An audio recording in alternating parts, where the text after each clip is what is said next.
evening, ladies and gentlemen. Good evening to the listening public, the wonderful people here on the island of Nevis, those in St. Kitts, those who are listening throughout the Caribbean, those who are in North America, United States and Canada, and of course those who are across the pond in the United Kingdom. Good evening to you wherever you happen to be. If you're tuning to the Eastern Caribbean's only powerhouse, VON Radio, 860 on your AM dial, www.vonradio.com, and or you are watching via Facebook or YouTube. My name is Mark Brantley and I'm the host of On The Mark. I have not been here in the past 2 weeks due to travel and other commitments, but of course I always apologize for that, but take the opportunity to thank the Honorable Eric Evelyn and the Honorable Troy Liebert, both of whom filled in for me on different occasions whilst I was unavailable. So thank you to Troy, thank you to Eric. We are a band of brothers and we help out each other wherever we can. And so I'm grateful that I have such an excellent team and that when I'm not here, there is no drop in the value or the quality of the show because we have excellent people who can come in and fill in at a moment's notice. So good evening to you wherever you may be and welcome to another edition of On The Mark. We have a lot of ground to cover, and so let me start. Let me start by sending birthday greetings to my beloved Greta Donrad. Greta celebrated 80 years today, 80 years. And I want to just say to her, happy birthday. May God continue to bless you, Greta, if you're listening. And if you're not, I'm sure you'll get the message. May God continue to bless you with good health and happiness. When I saw you this morning, you look so beautiful, so radiant, so alive and so happy. And I thank Malva and of course Akila and all the entire family who have taken such excellent care of you as you took care of them.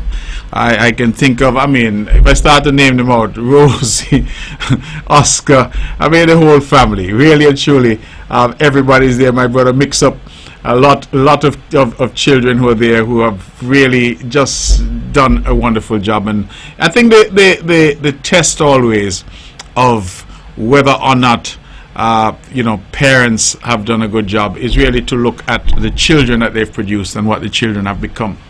And all of your children, I think, have done well, and I congratulate them and certainly congratulate them for the excellent care that they're taking of you. And so we are hopeful that that continues. So Val, if you're listening, I didn't forget you, of course, Rumpel, if you're listening, I didn't forget you. The whole family.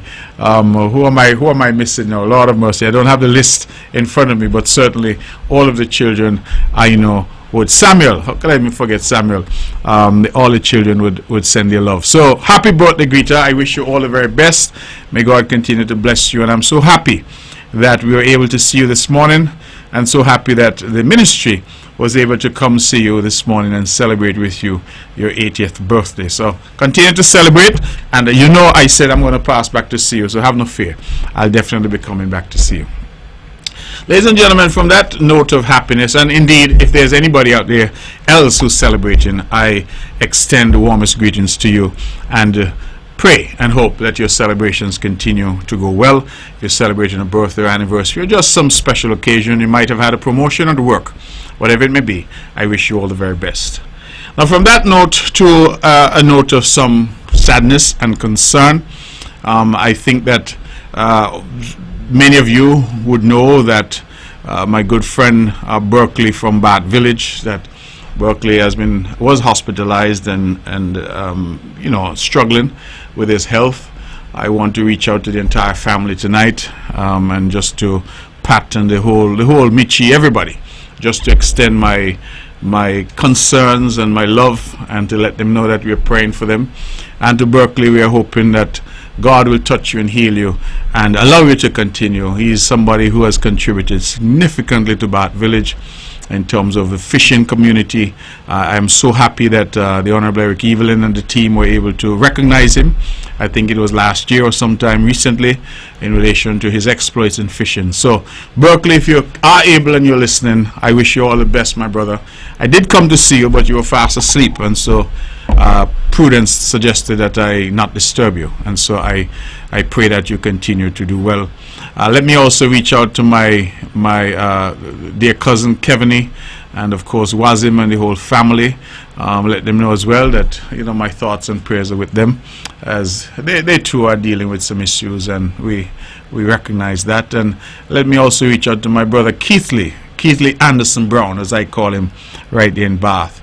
Many men know Keithley suffered a second stroke, and so he has been struggling as well. He has been my friend for many years. And Keithley, if you're listening, I want to send you my love and prayers for a speedy recovery. Let me also reach out to the Wood family.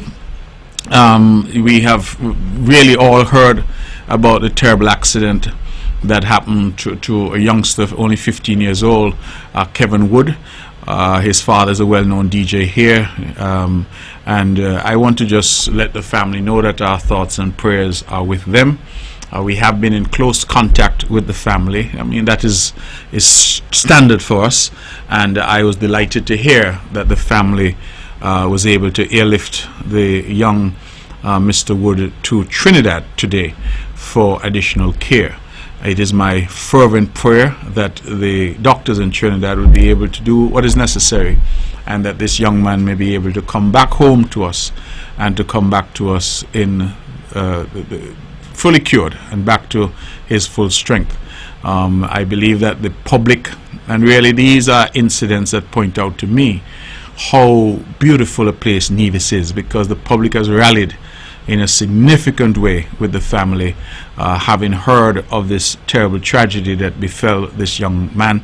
I believe the family has been very active in trying to raise funds, and various organizations have been raising funds. The schools, I gather there's a GoFundMe that was organized, and the government, of course, will make its own contribution, as we usually would do. And I want to thank and go on record all those who would have contributed, but also to thank the Honorable Prime Minister, Dr. Terence Drew, because he has come forward to say that this is a matter that the federal government will put their full financial might behind, to ensure that this youngster gets the medical attention that he deserves. And so I gather he was taken by air ambulance today to Trinidad. On my way here, I did try to check to see if they all had gone well and they'd arrived safely, but I didn't get an answer by the time I got on air.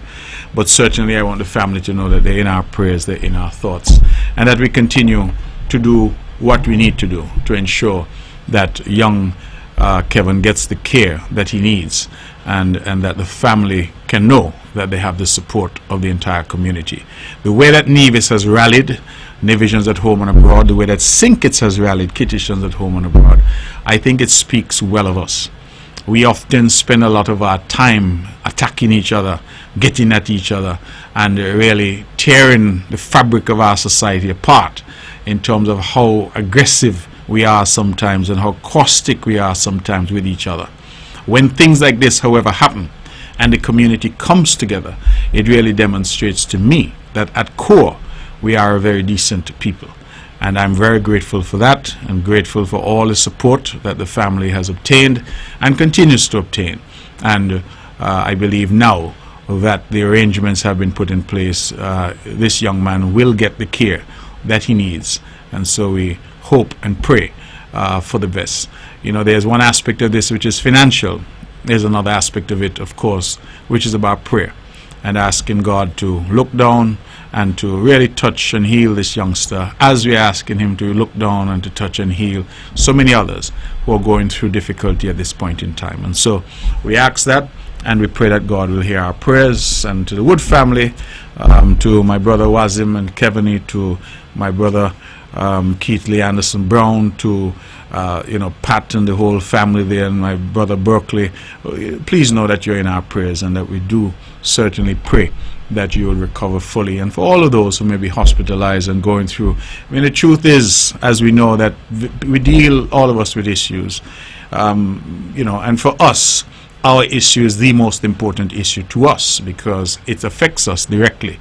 And so we appreciate and we understand that, and we just want to reach out to everybody and let them know that Nevis continues to be a place where we care and that we demonstrate that care.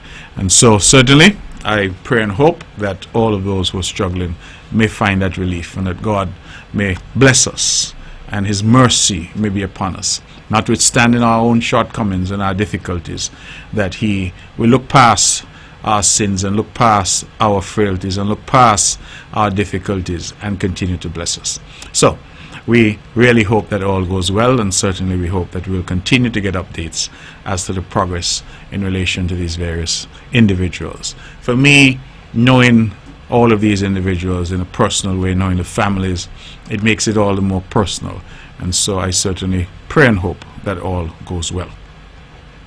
Ladies and gentlemen, from that note, let me just point out a few things. The National Assembly is going to meet tomorrow and again on Friday. Regrettably, I will not be here. I travel on personal business tomorrow. The Honorable Eric Evelyn will act as Premier in my stead. I will only be away for 2 days, so my expectation is that I'm back on the weekend. But nevertheless, the Honorable Eric Evelyn will have the opportunity to act as Premier, and so I thank him and look forward very much to being back in Nevis very shortly. I should, as a side note, say, I think everybody knows that I'm an avid consumer of social media. I spend time on social media, I connect with people on social media, and many people have reached out to me, because one of the things that I've done for many years is on every morning of the work week, Monday to Friday, I would put up a morning message, something that I hope is inspirational, something I may have read somewhere, heard somewhere, something that I make up. It's an amalgam, a mishmash, if you will. And some people have said that they get comfort, they get encouragement from it. And some have reached out to me from far and wide, all in the United States and elsewhere, asking me what's going on because they haven't seen my morning message for the past 2 weeks. I want to apologize to the public. I am off social media at the moment. I have no access, I have no contact because I lost my device. I lost my device with which I would normally use to access social media channels. And so if you have not heard from me, you haven't seen anything that I have posted, you haven't seen anything from me posted, I'm sorry, it's because I can't. I don't have access. So I apologize for that, and just to say to the public that as soon as I get set up again, I hope to be able to come back and continue to engage. I think that social media is a wonderful platform to engage with people, and as a politician, as somebody who prides himself on being accessible to people, I think sometimes it allows us to engage in a very direct way with individuals who may not be able to come to the office or come to the meeting or come to the town hall, but have a question, have a concern. And so I use it quite avidly. I have been criticized for it, to be sure, but that's okay. You know, critics come and go. I believe that it is a useful tool. But again, my apologies. I have been off because I lost my devices and I have no access, but I'm hopeful to get back up sometime soon, and when I do, I hope to be able to engage with you again. So certainly for all those who have been calling, asking me, somebody asked me today if I'm all right, if there's something wrong with me, and I had to apologize to them and tell them, well, you know, it's an unfortunate situation where I lost my access. So I hope that I'll have that rectified, and once that is done, even tonight, I can't even interact with you who might be listening online or viewing online on Facebook or any of the platforms. But I hope that you're there, and I hope that you'll forgive that interruption in terms of my ability to interact, and know that as soon as I can, I will again engage with you. So I apologize for that, and just thought I'd say that to clear the air, so to speak, since so many have been reaching out to me and asking me what's going on. Just to continue in that vein in terms of reporting, in terms of what's happening, Culturama 50, we continue all preparations for Culturama 50, and we continue to see a tremendous level of interest, not just in Culturama, but in our homecoming celebration to celebrate 50 years Culturama. In fact, I had the privilege of meeting some members of the Huggins family, and I was amazed that they will be having their family reunion here in Nevis, and it will be 150 strong, 150 strong. And I was so impressed to meet them. They're here doing their preparations, and I pray and hope that all goes well with them. I know they're not the only ones doing a reunion. I'm told that Church Ground is having a reunion as well, and that other families are having reunions to coincide with the 50th anniversary of Culturama. And so we certainly look forward to that, and to the camaraderie, and to the island really being full of people coming home, seeing what is going on the island. You know, there's a lot of talk out there, but there's nothing better than seeing it for yourself. If I come and I tell you there's a beautiful building, a beautiful school, a beautiful road or something, you may say, well, I don't know. But if you come and you see it for yourself, I think that's beneficial. Equally, somebody may be out there saying, oh, all the roads in Nevis full of pothole and all of this and all of that and the negativity as usual. But if you come and you see it for yourself, you are allowed to make your own determination. And so we hope that people will come in their numbers.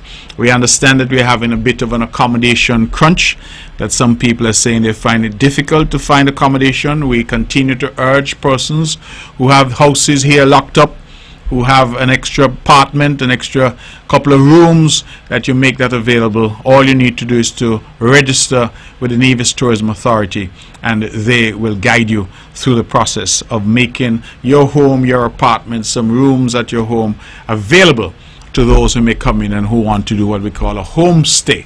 That allows you to be in the villages and have the authentic Nevisian experience if you can't find a hotel room. And we have already heard that some are deciding to book at Park Hyatt or even at the Marriott on St. Kitts and ferry over, because the water taxis running throughout the day and night. They have the ability to come, enjoy, and go back over. So we are hopeful that we will be able to satisfy everyone, and that we anticipate that we will have an excellent Culturama. We've already had the launch, which I'm told went very well. Regrettably, I was overseas when it happened, but we want to certainly thank all the participants, all the persons who are involved with Culturama behind the scenes, the committee members, Abernathy Liebert, who's been there for a very long time and we've asked to stay on to see Culturama 50 through, to everybody, Huey Sargent, the permanent secretary, and of course our minister, Mr. Culture himself, the deputy premier, the Honorable Eric Evelyn. Now we are doing a tremendous amount of work at the Culturama venues, both at the Cultural Village and at the Culturama Complex. We're doing work at NEPAC. All of this work is happening simultaneously, and the government is really trying its very best to ensure that these venues are in top-notch condition for Culturama 50. And so we encourage you to come home. We're going to have all kinds of activities. I'm told we're having athletics meets while you're here. We're going to be having cricket matches while you're here. We're going to be having, of course, our food fair while you're here. We're having fetes. We're having various parties. We're having the shows and the pageantry. We're having the folklore. We're having all of that happening while you're here. And so Nevis certainly is the place to be for Culturama 50. And so we invite you, if you have been thinking about coming and not so sure, book your flight. It is time to come. In fact, this summer promises to be a sizzling hot summer of activities in St. Kitts and Nevis. Why do I say that? You have the St. Kitts Music Festival that's coming at the end of June. Soon as you get out of the music festival, you're going into the 10th anniversary of the Nevis Mango Fest, another extraordinary culinary event that we're having here on the island of Nevis. And this year it's going to be bigger and better than ever. You come out of Mango Fest, you go into Culturama 50 and our homecoming celebration. You come out of that, you're going into CPL. And it looks like when you come out of CPL, you're going into Christmas.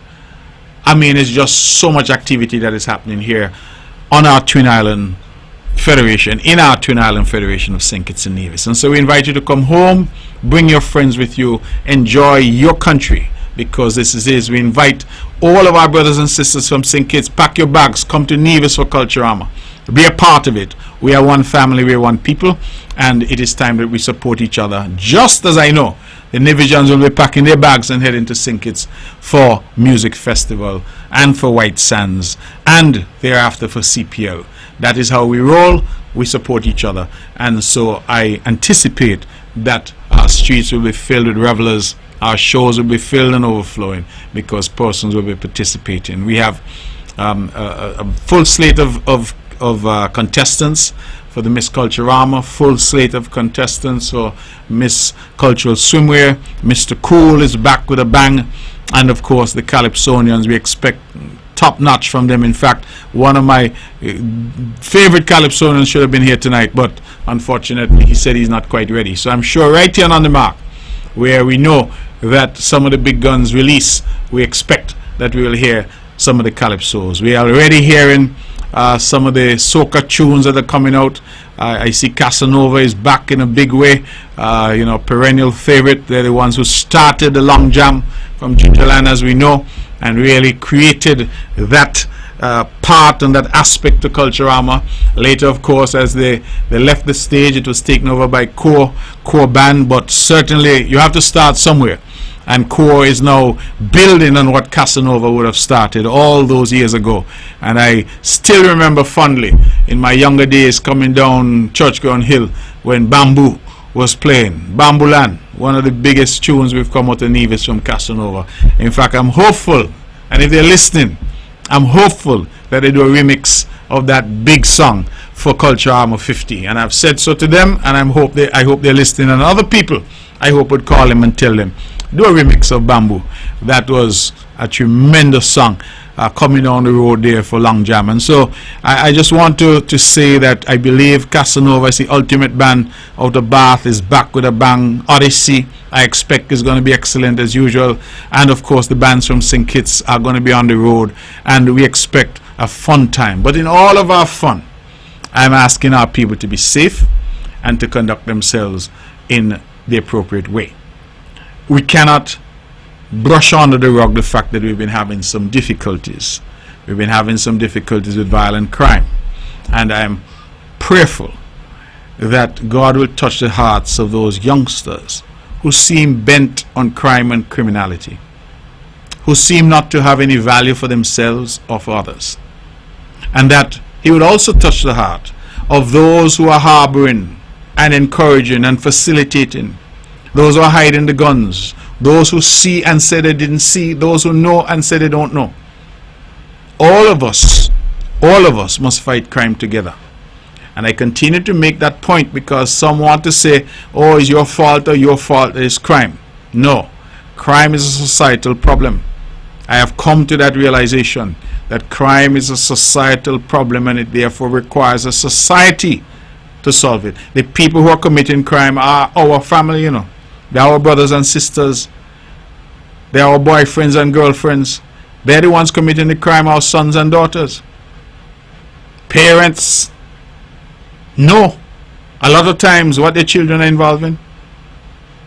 Boyfriend, girlfriend know what they're involved in. And so we have to, as a society, come together and say to these youngsters, there is no room in Nevis, there's no room in St. Kitts for you with that behavior. There's room for you if you want to go to school, if you want to learn a trade, if you want a job. There's room for you. But there's no room for you for behavior that destroys the very society that we are trying to build. And so I'm praying and hoping that my constant exhortation will find fertile ears, and that people will start to listen. That people will not just say, oh, just another talk, but listen. Because crime leads only to the cemetery or to the penitentiary. It's the only two places it leads. Cemetery or penitentiary. Neither of which I believe is a good place. Thank God I've not yet been to either. But I don't think that jail is a good place to be, and I don't think that the cemetery is a good place to be. And so I'm asking, and for those who are listening, let us turn things around. It is not beyond us. Let us turn things around. And this hatred and malice that we have, some of us, towards each other, let us try and get rid of that. Because at the end of the day, none of us want to end up in the cemetery or the penitentiary. Today we had an earthquake that was felt here in Nevis. I'm thankful that it did no damage, but we were actually in the cabinet when we had the tremor. Fortunately, it didn't last too long, but it really always is uncomfortable, and for some clearly scary, when the earth starts to shake. We understand that where we live, we have an earthquake belt, but God has been good to us. We have not had any major earthquakes in a very, very long time, and we pray that it continues to be so. We are creeping up now. On June 1st, the hurricane season will start, and I don't believe it's too early for our people to start to get themselves ready. I believe the Honorable Spencer Brand and his team, Brian Dyer, who heads our disaster response, and the entire team have been doing an excellent job preparing the island, and I hope that people continue to listen. We are going through a process now where you will see some guts and waterways are being cleared of debris and cleared of stones, so that the intention is that we don't have as much overflow of water when it does come onto the roads to damage the roads, and that we have a free flow of water going through. As I speak about water, let me publicly apologize, because I know that we've been having some water woes on the island of Nevis.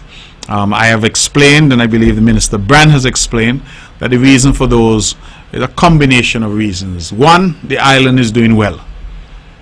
The Four Seasons, for example, throughout the month of May are going to have occupancy in periods of over 90% for the month of May, which is exceptional. It's extraordinary, because ordinarily at this time of year business starts to decline because the season is over.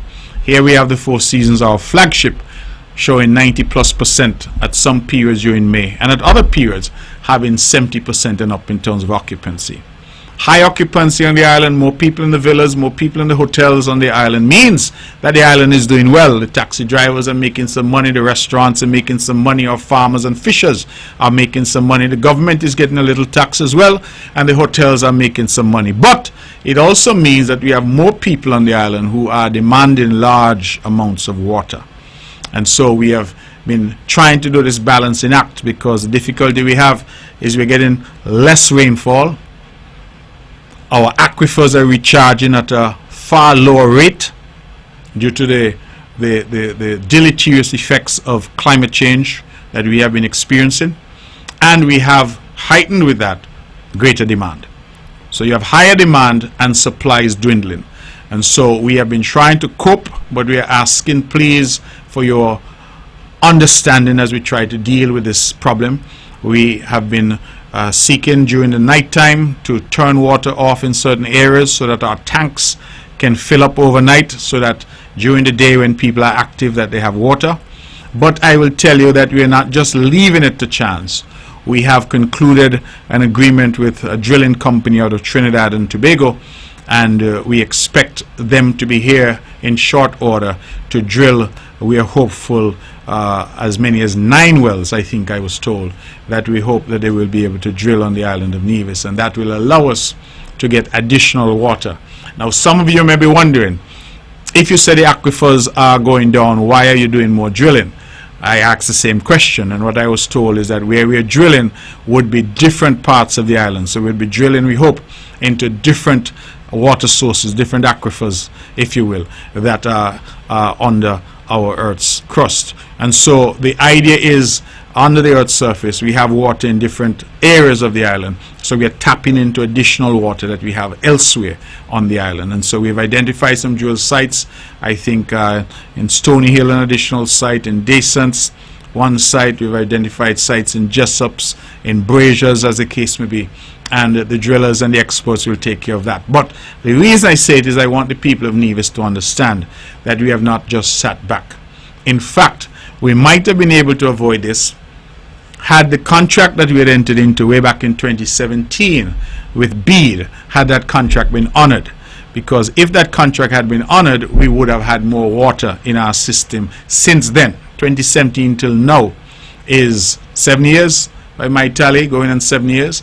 And so we had entered into a contract. We paid a substantial deposit, I think of $800,000 US or something like that, and we got nothing. We got not even one drop of additional water from that. And the consequence of that is that we spent a lot of time back and forth. Nothing happened. We eventually had to go to court, and we understand how that rolls. So in the end, we wasted quite a bit of time. We've now been forced to contract with another company to try and get some wells drilled, and so we anticipate that that will be done. We anticipate an urgent mobilization. The minister would have reported to the cabinet only today that he's in touch and his ministry is in touch with the drillers, and we hope to have them on island soon. In the interim, we also continue construction of a small desalination plant in the St. James's area. and that we know is not going to be a game changer because it's a small plant, but nevertheless we are hopeful that the lessons that we can learn from that pilot project of a desalination plant, that will allow us to ultimately move to more desalination, because we think that desalination is ultimately the solution for an island such as ours, which is surrounded by ocean. And so we anticipate and we continue to do our best. I say to the Four Seasons, because their demand has been quite high, that we will continue to do what we can to accommodate and to partner in a very real way, while also ensuring that our people, the people of Nevis whom we serve, that they too are able to access this critical resource, which is water. And so I apologize again for the inconvenience, but I say to our people that we are working on a solution. This government keeps working, and we have not stopped working, and we will not stop working until we find the solutions to ensure that we have what is necessary. We have solved our electricity issues in terms of the consistency of supply. Why? Because we invested. We have bought not one, not two, but 3 Wärtsilä engines, all brand new, and we feel now that we are in a relatively good place in terms of our electricity supply on the island of Nevis. And that is why we don't have blackouts, we don't have the rolling power interruptions unless there's an issue.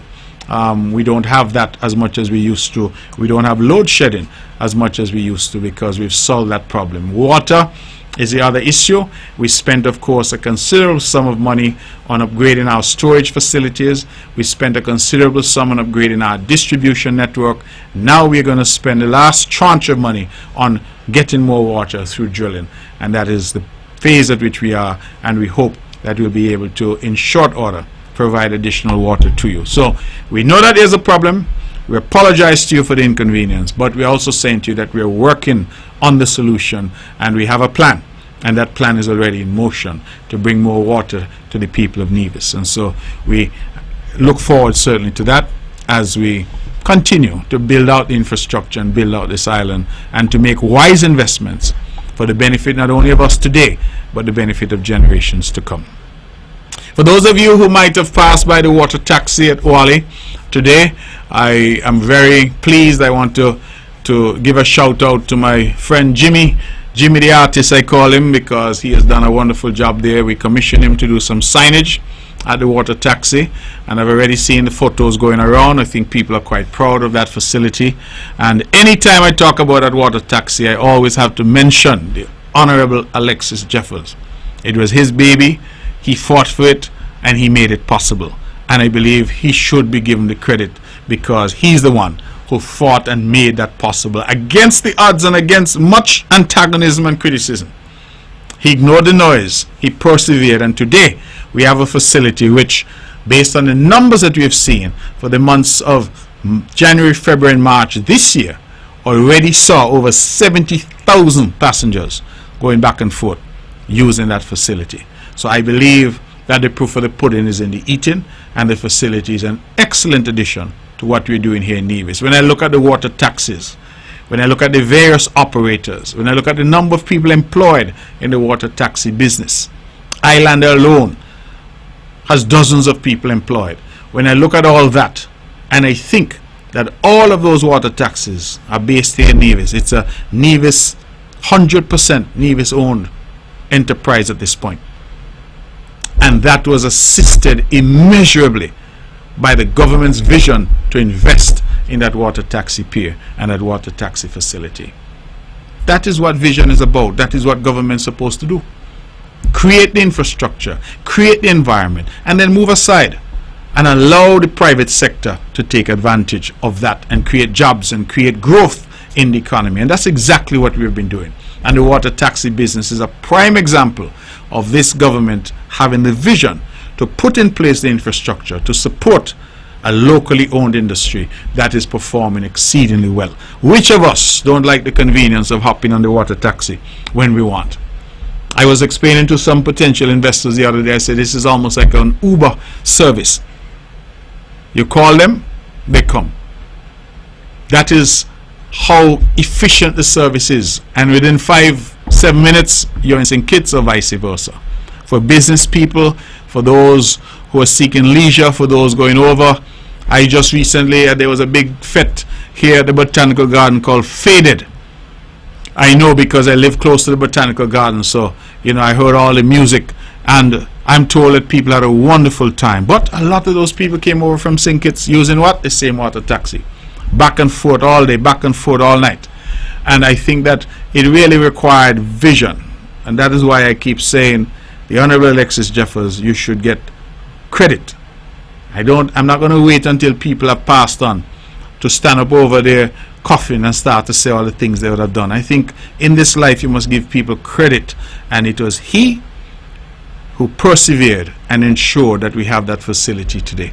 And to see the signage, I'm not seeing it myself, but I've seen photos of it already that has gone up there now. I think it really just assists and augments the whole facility. We have one small aspect of it still to do, which is to create some kiosks for vending. And we think when we're done with that, that will be it for that facility. Well, I should say we also have the parking lot to pave, but we are waiting on that. The Honorable Spencer Brand and his team will take care of that in due course. So I say all that to say that we have been making good progress here on the island of Nevis, and sometimes we hear the chat and we understand we're in a democracy. Our democracy is particularly raucous, it's loud, and sometimes you have to know what to listen to and what not to listen to. Some people are trying to get a little attention. We understand that. When you were small, sometimes you threw a tantrum because you wanted attention from your parents. You felt that they weren't giving you quite enough attention. So you have people out there who throw a tantrum, they jump and they say all manner of things. But it is what it is. Let us continue to love each other and recognize that we are different people. We'll react to situations in different ways, but at the end of the day, as a government and as a leader of a government in Nevis, I can say to you that our objective is to remain focused on the task at hand, not to be distracted, not to be dissuaded, but to remain committed to the task at hand. And that task is serving the people of Nevis for such time as we're here.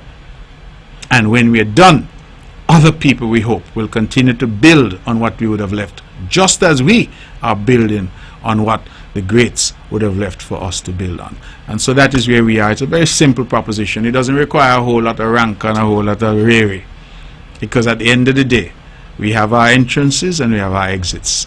The question is, what do we do when we are on the stage? And that is what we are trying to demonstrate here in Nevis: sober, thoughtful, sensible leadership. Sober, thoughtful, sensible leadership. That is what we're doing here on the island of Nevis. And you look around.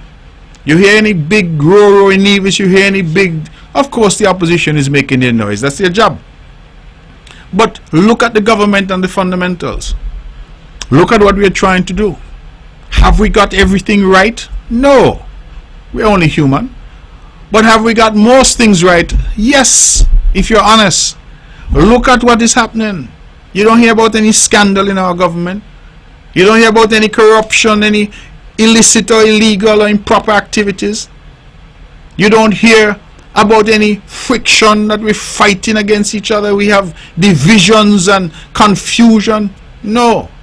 You have a government that is working. You know why? Because we understand the job at hand. We understand why we are there. We understand why we were elected. I am not the premier for me.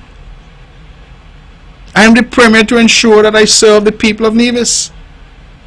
My colleagues in cabinet are not there for themselves. We are there to ensure that we serve the people of Nevis. Our job is to do the job for which you elected us and put us into office. And when sometimes I hear people say, oh, them a build road, them bring water, they bring electricity, them do this. Well, so what? That is government job. I say, well, that's a good thing. Because it means that you're telling me I'm doing the job for which you hired me. And all of us should need and want our employees to do the job for which we hired them. You hire a man to drive the backhoe, what you want him to do? Drive the backhoe and drive it well. So when people say to me, oh, you're just doing what you're supposed to do, I say, well, that's a compliment. I'm happy to hear that. So let us continue to work. Let us continue to be focused, because as a government, I think if you are truly fair in your assessment, you will say that this little Nevis here is running in a way that even when we have speed bumps, you don't feel them, You don't really feel them. We have speed bumps. Even the speed bumps come with the grace of God. We get over them. and we are working together as a team, which is important. Somebody said somewhere there's no I in team. Well, we're working as a team. We are working together. We are supportive of each other. When I come on this show, when I go to any forum, I can manfully say, Minister so-and-so is doing so-and-so. Praise be to God and kudos to him. You know why? Because I am a member of that team. I may be leading that team at this point in our history, but I'm also a member of that team and I'm a supporter of that team, and I understand that a team requires every single member, every joint in that chain has to be strong and has to be supportive of the other joint. Otherwise, you end up with chaos. You remember there was something called Team Unity? I was a member of that. And you know why that disintegrated? Because the members of that team were not supporting each other. And members who were there were being undermined from the top. Can't happen. Can't happen. It's a recipe for chaos and disaster, and that is exactly what happened. Team Unity came tumbling down. A great idea, a wonderful idea for St. Kitts and Nevis came tumbling down because you had people in there who put self and self-aggrandizement above their colleagues and above the country. And that is a recipe for disaster. Not in the CCM. I am very proud to say that we work well together. We support each other, and even when we fall out, we joke about it, shake hands, go down someplace, have a drink, and we're back together because we understand the assignment. We understand why we're here, and we're not here for us. We're here to serve you. And that, I think, is the fundamental difference, and I'm very, very pleased and proud of this team. When I look at a young senator just came in, the Honorable Janelle Nisbet, and the work that she has been doing thus far in health, in gender. She's right now leading the charge to bring to fruition Nevis's and the Federation's first truly integrated emergency dispatch system. We're hoping to launch it soon. A system where when you call a number, you get access to fire, police, ambulance, paramedics. You get access to all the emergency services, and we have highly trained dispatchers who will keep you on the phone, guide you, and ensure that we take care of you. We are committing to responding within minutes of getting a call on this island and operating at international standards. In fact, I have sent the Prime Minister a brief to let him know what we're rolling out as a pilot project, with the hope that if it works the way we intend it to work, that it'll become the standard for the entire Federation. You see, we're not waiting on the bigger islands, St. Kitts, to always lead. Nevis recognizes that we can lead too. We can show the way. We are smaller, and so sometimes it is easier to implement certain projects on the island of Nevis and then create from that the necessary expansion outwards for the entire Federation. And so this is something I'm so proud of. And so the Honorable Nisbet, I want to commend you and the team, your PS Shalisa Martin, who has been with this project for some time. Well, now the project is coming, the pot boiling in now.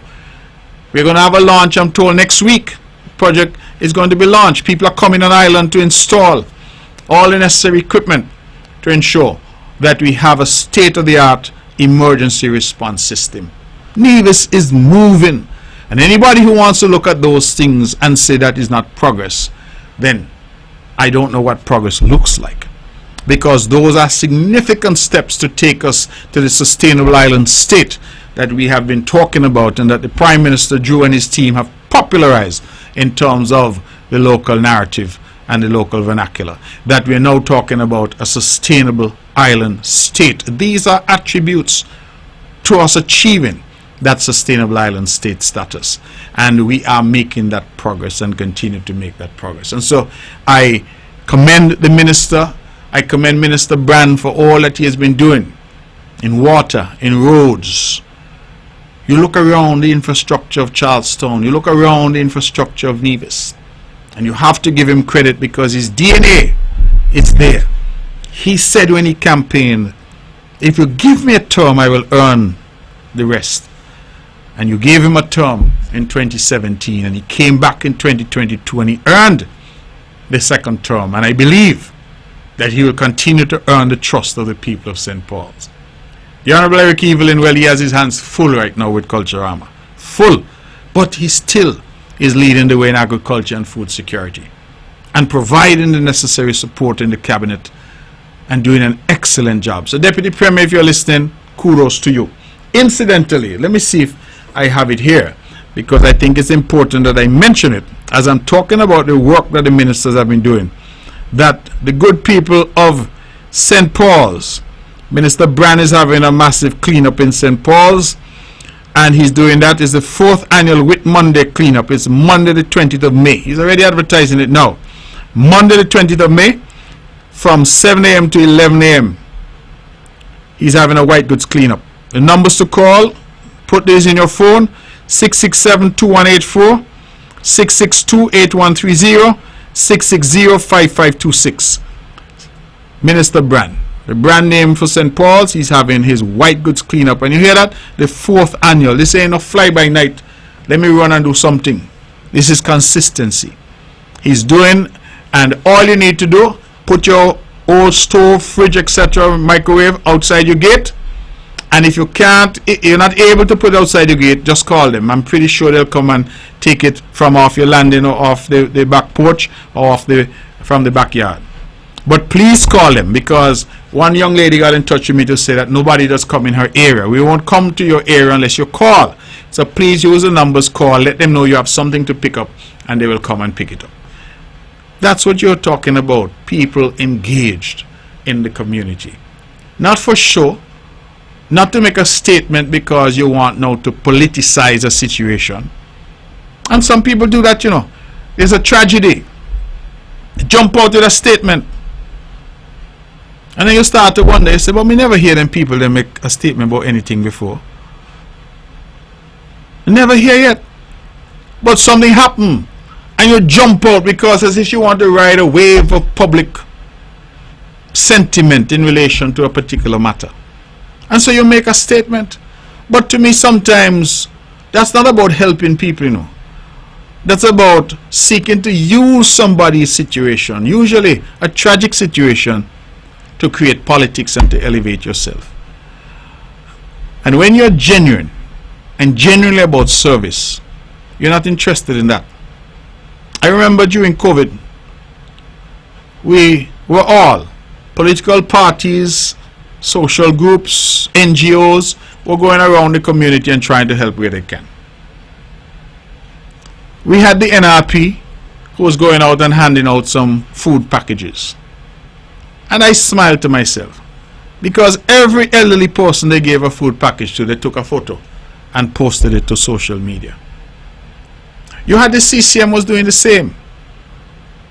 But our team decided, you know what? It is better to give people a voucher.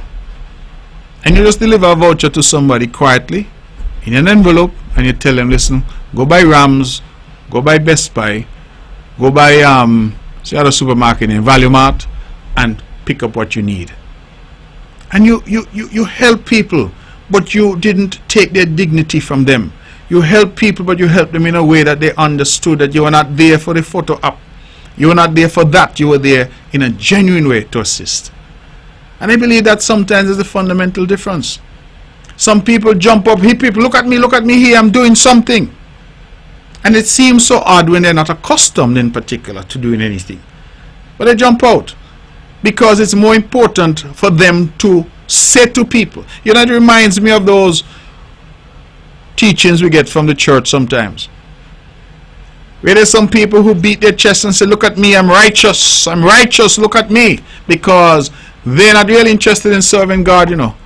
They're interested in people having the opinion that they serve God. So what they're doing is not for the service of God. It is for the acclaim of man. It is for the fame that they think they're going to get by jumping up and beating their chest and say, look at me, I'm righteous. You have other people now who go about and by their actions, their light shines so brightly that people don't have to ask if they're righteous. People speak of them and their righteousness without them having to say a word, because their works are seen and known and understood.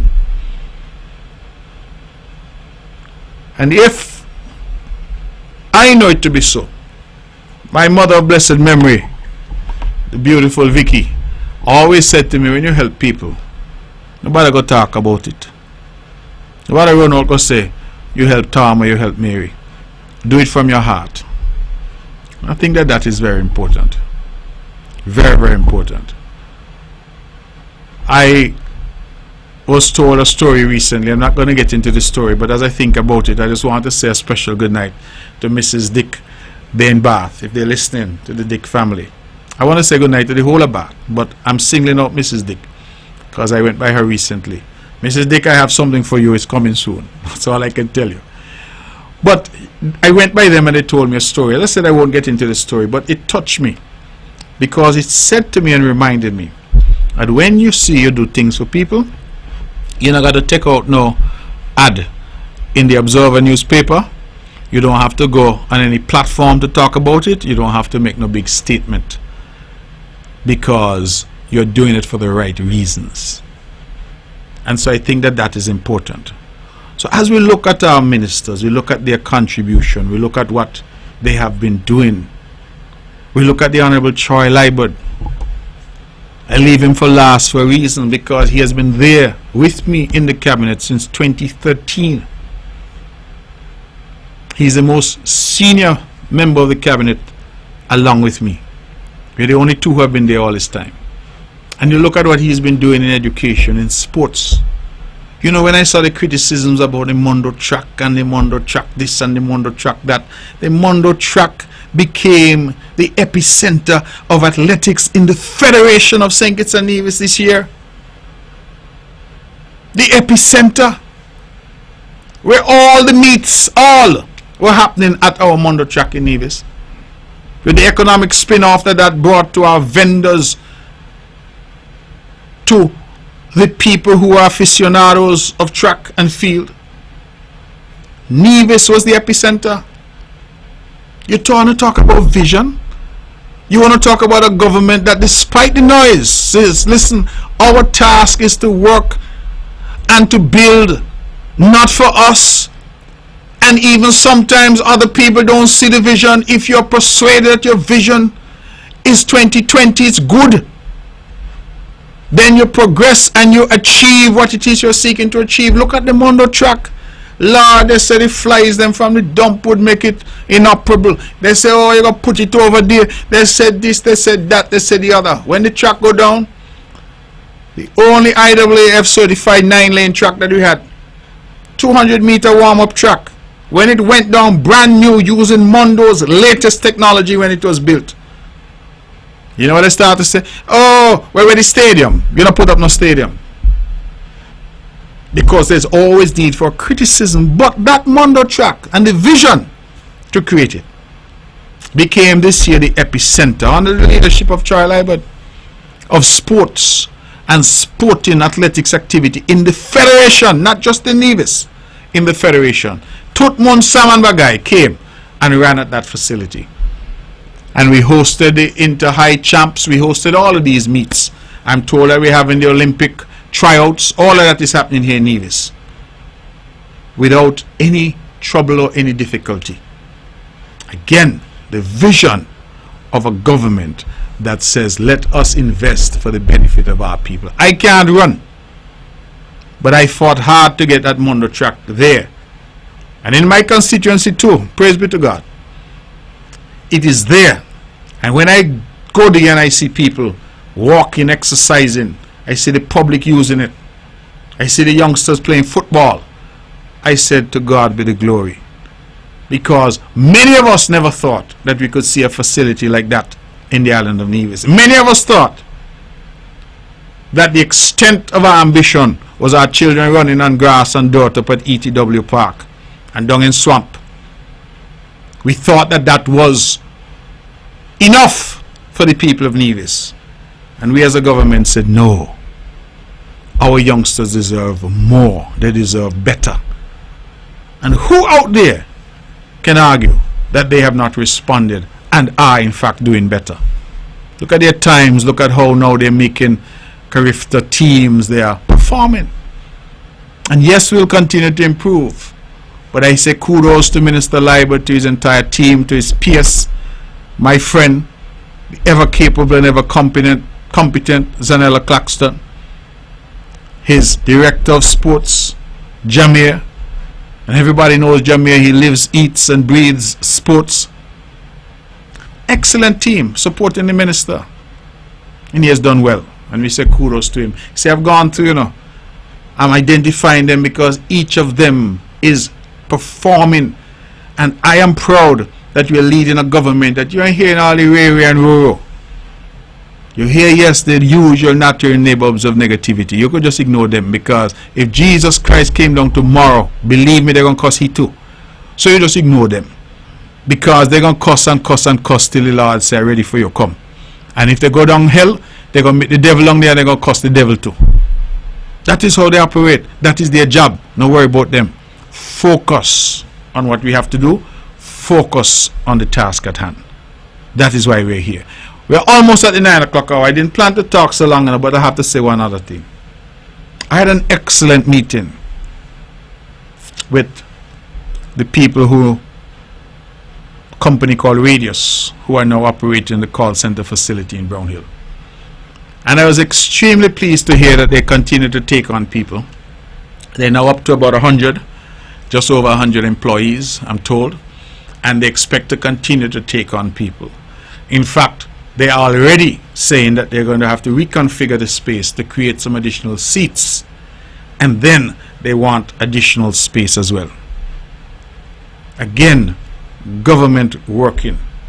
When we reformed the Nevis Investment Promotion Agency, invested in technology there, created a platform there, we were preparing ourselves for more business and more investment into the island. That's an example. 100 people working there, give or take, with more to come. We go into town here, we see Telemed Partners. I was so surprised to hear that they have more than tripled their workforce. The last report I got is that they're nearly up to 30 workers now. They started out with about, I think, 11 or 12. Again, partnership, investors coming and having some confidence.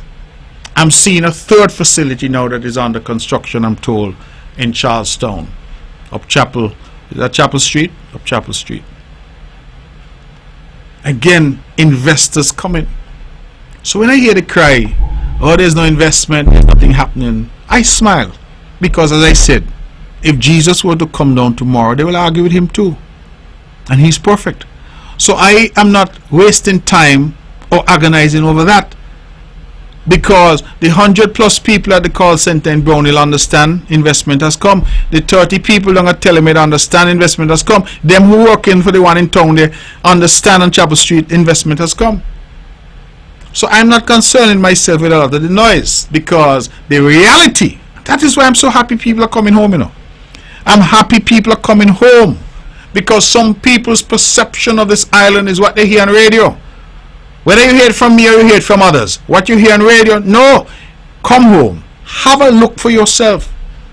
Walk around, touch and feel Nevis. It's your Nevis.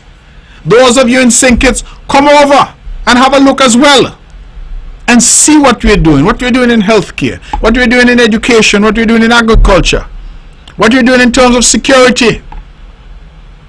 I wonder how many of you understand that we have CCTV coverage for most of Nevis, and will extend it to the whole of Nevis in short order in terms of our island main road. How many of you even know that we have a state of the art? And when I say state of the art, I mean state of the art. Star Wars, it looked like. Command center for our CCTV, where people are working day and night. When I go there and I look at the clarity of the imagery, and we can now provide through technology greater security for the people of Nevis. How many of you know that that is happening? We need to see for ourselves. You need to come and see what we're doing in all facets of our development. Electricity, water, roads, infrastructure generally. Look around this island, see what's happening in construction. Tut Mun Saman Bagay building. Who not building, adding on? Who not adding on, breaking down and remodeling? Look around and let us be fair in terms of what we see. Some people going out every day benefiting from what is happening, and they're still cussing and saying nothing happening. I spoke to a young man recently, he does tiling, and he said to me, he said, Mr. Brantley, I can't get a break because there's so much tiling work in Nevis. There's work here. People are coming in fact. One employer said to me that he's getting more and more workers coming from our sister OECS country of Dominica. And he's saying that, you know, they're good workers and we welcome them. Nevis needs people, you know. Some people may not like me to say so, but we need people. We cannot grow and develop without the benefit of a larger population. I make the comparison all the time to Bermuda. Bermuda, I think, is 21 square miles or something like that, and maybe off by 1 or 2 square miles, but it's certainly no bigger than that. But Bermuda, I'm told, has about 65,000 people. Nevis has 36 square miles, and we struggle sometimes to find 13,000 people. So we need people, we need development, we need a tax base that is wider than it currently is. But I am confident that we are moving in the right direction, and we're doing it not recklessly, but in an orderly, sensible and incremental way. And that, my friends, is what sensible, sober, thoughtful government is all about. Let's go to the lines. We have an hour and we're going to take your calls. 869-469-1616, 869-469-1700. Those are the numbers to call if you want to be a part of the show. I was a little long in my soliloquy, but we are now here and the show is now yours and the calls have started. So let me go to the phones and say good evening. You're on the mark. Good evening, Michelle. Good evening, my friend. Good to hear you. Well, the greetings going out to Private Jones at Fountain and from all the girls. All right. Sympathy is going out to the Bidders family in the passing and the passing of Charles Bidder. Colossians 3 verse 1 and 2. Since then you have been raised with Christ. Set your heart on things above, where Christ seated at the right hand of God. Set your mind on things above, not on earthly things. Good night to my friend over there, Lansbury Pasture. Good night again. Mr. Brantley, have a good evening. What about the money? We don't hear you talking about that again. The money? Yeah. What money? A big money we don't get. Oh no, I still ain't get it yet, you know, but I'm making some moves. Tomorrow self I'm going back to court. Tomorrow self I'm going to go look for it. So I'm happy you raise it. I want mine. Well, I know you want yours. When I get it, call me. We're sticking with the phones. 869-469-1616, 869-469-1700. Those are the numbers to call if you want to be a part of the show. And this is On the Mark. Mark Brantley, straight talk across the narrows. We have no spin here. This week it only take pace, and you either duck or you hook, but there's no spin. It is what it is. We try to come with the truth, the whole truth, and nothing but the truth when we engage with the members of the public using this forum. Let's take this call and say, good evening, you're on the mark. Hello? Hello? Yes, you're on the air. Good evening, Mr. Brantley. How are you? Good evening, I'm well, thank you. On Saturday morning. Could you lift your voice a bit? We're not hearing you so clear. Saturday morning at 6:30. Yes. The Ivor Walters Primary School grade 4 parents. I'm not a parent there anymore, but I'm a grandmother. And that is my alma mater too. And we have been a breakfast and a brunch fundraising. It starts really at 7. We are doing it for the little boy, for Woody, and so we are trying to raise some funds. And Mr. Brantley, why I really chip in, I guess you remember 12 years ago I had a grandson myself, and it take a lot out of me. And I was very grateful for the Nevis public, because he's 12 years now, and you look at him, he doesn't look sick anymore. Mm-hmm. And God has bring him thus far. And now he's here. And I wish Woody, which I told him before he leave, all the best. So we are raising the fun on Saturday morning, right down by the old cotton ginnery. So we're going to be there as early as possible. Okay. Have a good one. Thank you. QC say want some money. Want some too. You want some too? What you going to do? You want to put? But I'm not going to Huh? thing, man. You ever hear people that throw salt in the sea? Huh? The sea done salt, you know, you going to put more salt in there for? That's why I go along a St. Paul boy, dog, you go in. Alright, good to hear you, And yes, absolutely, I love to hear the fundraisers, and I want people to go out and support. All the schools are doing something, and you know, just go and support and show the love. Let's go back to the phones. Good evening, you're on the mark. Okay, caller, please try again. 869-469-1616 and 1700. Sometimes when you use a cell phone, we get that kind of reaction. We are hopeful that it is just a technical glitch. So try again. 869-469-1616 or 1700. Let's try again. Good evening, you're on the mark. Hello? Hello, good night, Mr. Mark. Yes, you're on the air. Go This ahead. is Jennifer Silka. Country running, good Mark. Thank you so Only the much. haters them can see it. You don't think And they can remember, see- when you get your money, me want some. You want some too? Well, all this money going to share. Some of people want some of this money. Huh? Okay, well, I think Jennifer is gone. So let us stick. We have another call, I think, coming in. Good evening, you're on the air. Yes, good night, Mr. Honorable Brantley. Good evening to you. How are you? I'm fine. It is good to hear your voice. Again. Yes, my scripture reading tonight is Psalm 37, and I'm reading 6 verses.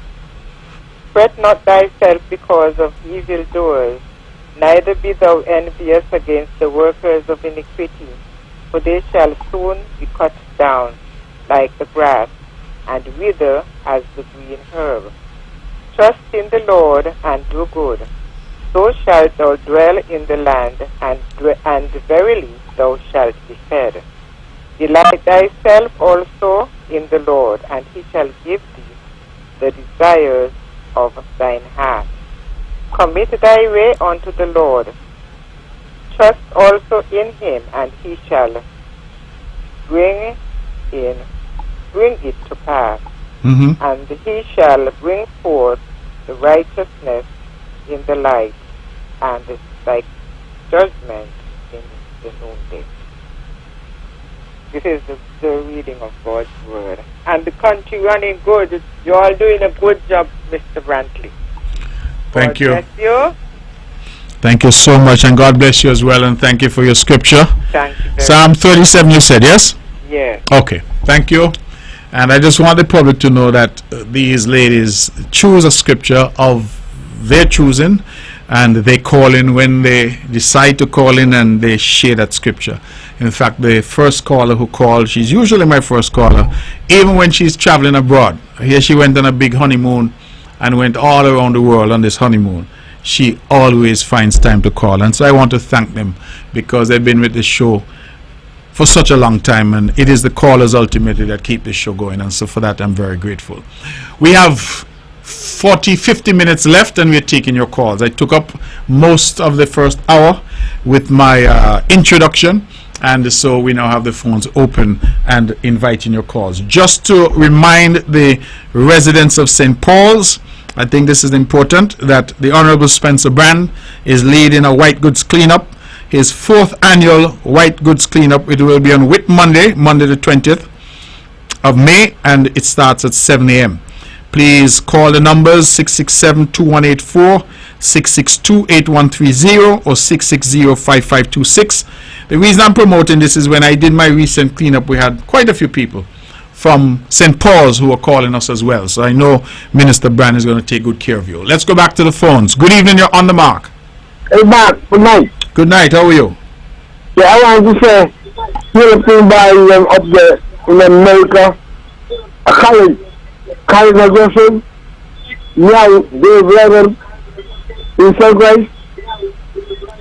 Yes. Hey, that is spooky. Hey, meow, I know you're listening. Always. Thank you, Poochie. How you doing? You gone? I hope you're doing well. You know, where you said the person named Meow. Only Nevis. Nevis got to be the best place in the world. Let me tell you, right? Meow. So whoever named Meow, Poochie say good evening to you, and good to hear you, Poochie. Always happy when you call in. We have it's 12 minutes past the hour. We're taking your calls. 869-469-1616 and 869-469-1700. If anybody out there has seen the water taxi and the signage, you know, you can call in, give me a feedback. We're quite proud. We have got some good feedback privately already, but if you want to call in and say what you're seeing, we will be delighted to hear from you as well, in terms of that.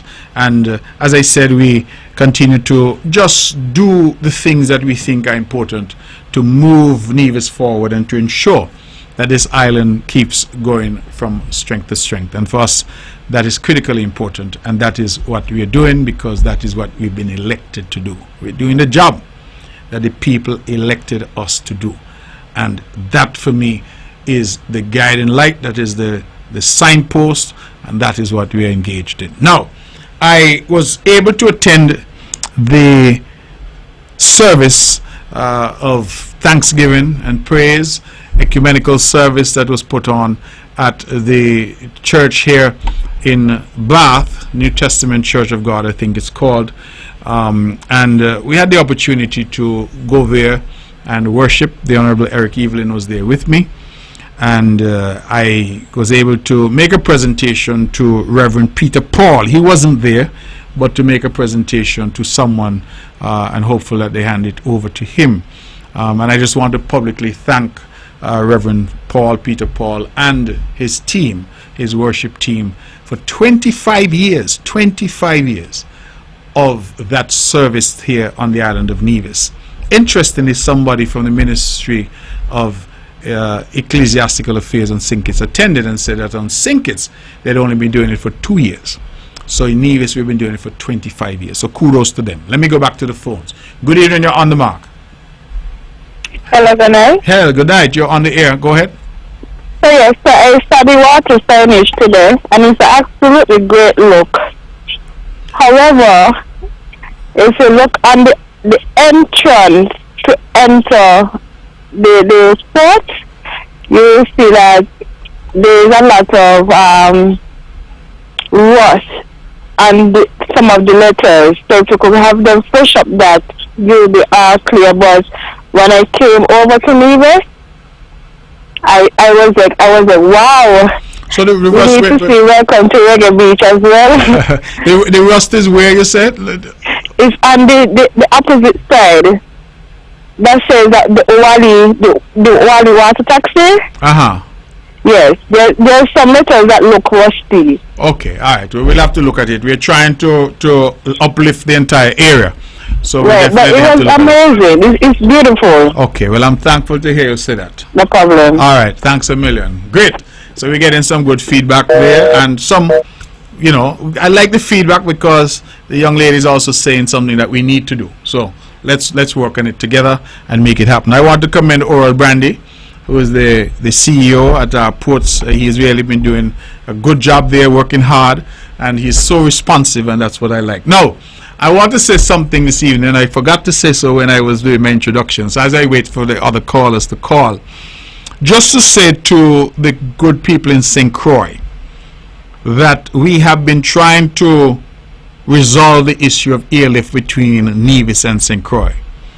We have been reaching out to various carriers, and in fact I thought I had something in place because one carrier responded positively, and while we were trying to negotiate and conclude that arrangement, it looks as if the arrangement changed a bit. So we have had to go back to the drawing board to have some further discussions. I am told that there will be a conference call tomorrow between my team and the carrier, and I am committing to the people of St. Croix we will find a solution, and we will make an announcement in good time for Culturama.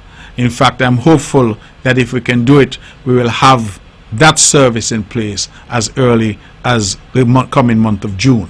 So please bear with us. I have committed and we are working on it, But as I said, the bird we thought we had in the hand looked like it fly out, because the arrangements that we thought were in place as we were trying to conclude them, the goalpost shifted on us. So we've had to go back, but we are working on it, and the team is working on it. I've said to them that it is urgent because we need some recourse and some service from St. Croix to Nevis. They say you don't miss the water till the well run dry. And Mike and Coastal Air served us for so many decades that now that Coastal Air is no longer flying and Mike is no longer flying, we are struggling with that service out of St. Croix. So please, for those, I know we have a lot of listeners in St. Croix, I am saying to you, as I said, sober, steadfast, thoughtful leadership. We are working on it. We will have that solution for you. So I apologize to you for not being able to bring you good news yet, but I hope to be able to bring you good news soon. Ladies and gentlemen, the phone lines are open. 869-469-1616, 869-469-1700. For those of you who are listening and viewing online, again, my apologies. I have no access to social media at this point, but thank you for being with us, and I hope that when I do get access back, I'll be able to see your comments. Let's go back to the phones and take some calls. Good evening, you're on the mark. Hello? Hello? Hi, caller, you're on the air. Yeah, Mark, good evening, and how are you doing? I am well, thank you. Good evening to you. Okay, I think I missed your introduction, and after tuning in here, you're talking about the pitch is playing well or true or something like that. Now, I said here at the show we have no spin. Straight talk okay, here. Okay. Yes. Well, that is what I would expect from a talk show that is only accurate. Comes to the ear, to the media, to the country, to the nation, and I expect people to be responsible in their contribution to their discussion, and to their presentation. I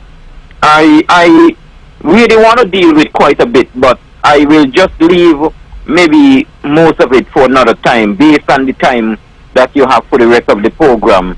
Let me just deal with this particular matter, which is in reference to the Labor Day activity. And I continue to be very disappointed over the years, and it's getting worse and worse and worse. And I listened a bit this morning, and I heard some kind of presentation from Mr. Askafand, who also contributed to the foolishness and the nonsense that took place over the years. And I am happy that he has recognized, because even imagine that even the present Governor General today, the present Governor General was part of the nonsense over the years, where if you have a Labor Day march, I expect a Labor Day march to be for the citizens of the country. That is what I would expect. I would expect that the Labor Day march would be organized by the union. And the union, for sure, the colors of the union, I understand, is definitely not red or white. But that is what you see parade throughout the years through the streets of Bastille. And then you get to the point where they hired band, they have these pom-pom girls leading the march, these young girls, I think probably about maybe 10, 15. I see them on TV because I have no interest in seeing what's happening in town, but I will see it sometime on the TV. I don't know which profession these pom-pom girls represent. These young people, to be honest, which really and truly should be engaged in more meaningful activity and not this foolishness and nonsense that take place to the streets of Bastille. But I really, to be honest, thought that this present Prime Minister would take this event seriously. I really thought so. I don't really, to be honest, based on the record of the Labour Party, I expect the Labour Party, which I know is bad. But I don't expect the Labour Party to be honest, so bad. I really expect a leader, to be honest, who's supposed to be serious, where he decide to take this march, where I expect every single sector, profession to be represented. Everybody can come together on Labor Day. And where you have, like for instance, the tourism industry, you have a banner, and all the people who work in the tourism industry behind that banner. You have construction, everybody in construction behind that banner. You have healthcare, everybody in healthcare. You have banking, you have education, and you have thousands of workers coming together for one cause and one occasion, for one reason, celebrating what the workers need to celebrate. And then both political parties, I have no problem that both political parties can have their event. The Labour Party normally end up on the Pasha to have their function.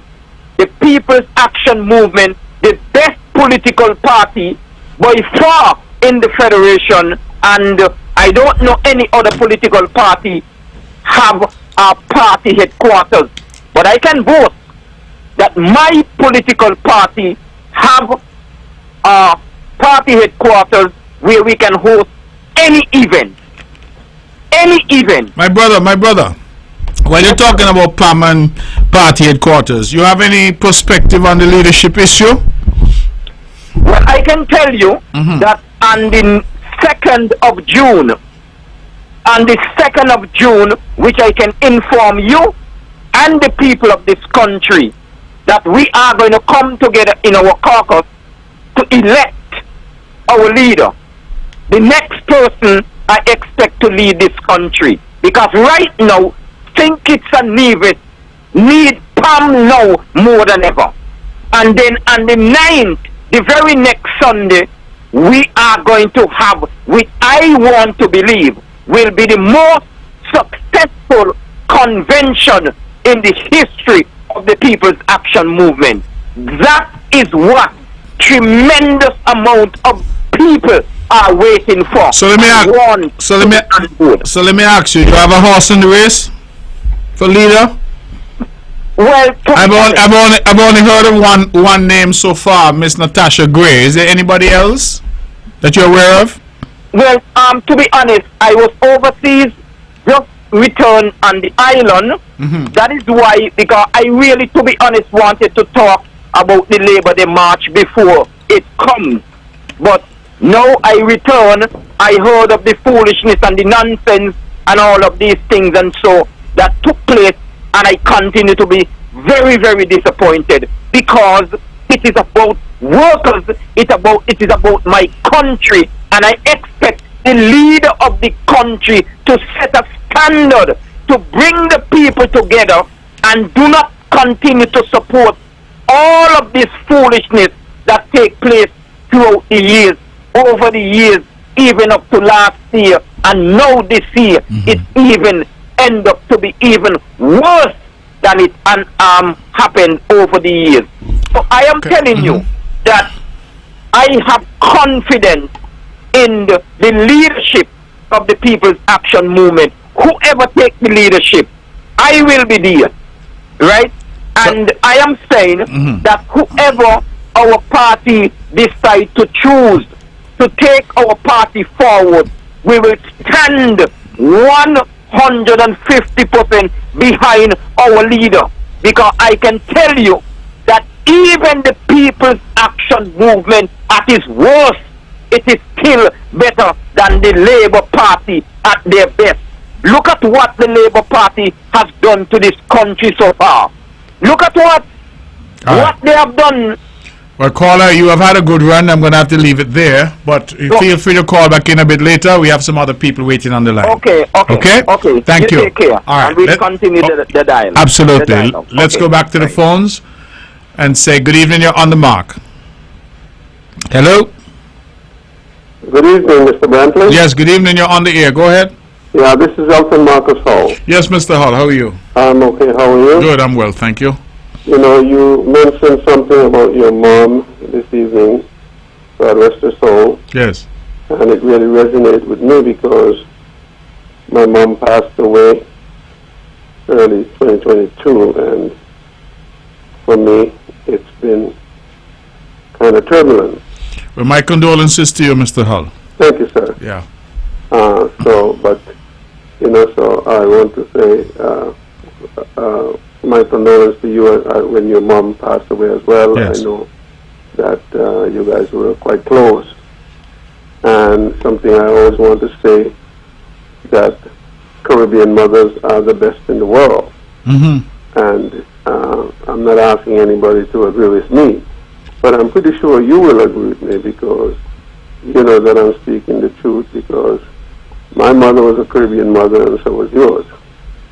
Mr. Brantley, having said that, I wanted to thank you, and I haven't had a chance to because, of course, I had to leave pretty close after the COVID situation. And you extended to the people that was on the cultural board that they still got their stipend all through COVID. And I always wanted to say thank you for that. Yes. A question for you, Mr. Brantley. Do you believe in justice? I do. Do you believe, or do you know, is it a crime to open someone's mail without their without their permission I'm not in the Federation? I'm not sure what the law says on that, but I would not be surprised if it was Okay. an offense. Lastly, do you believe that a man can get justice in the courts here in St. Kitts and Nevis? Yes, I think it can. Absolutely. The reason I'm asking that question because from my observation right now, it seems like when a man goes to court against a woman, it is kind of stuck against the man for some reason. And that's why I'm asking you that question. And for every man out there who are listening, need to try and understand what their rights are, and as the court system, it should not be stuck against us. It should be that the system will take under advice of the evidence that are coming into the court and the system, and have that kind of decision made based on the evidence that are coming in, rather than have it stacked against men in St. Kitts and Nevis, or I can only speak for Nevis, really.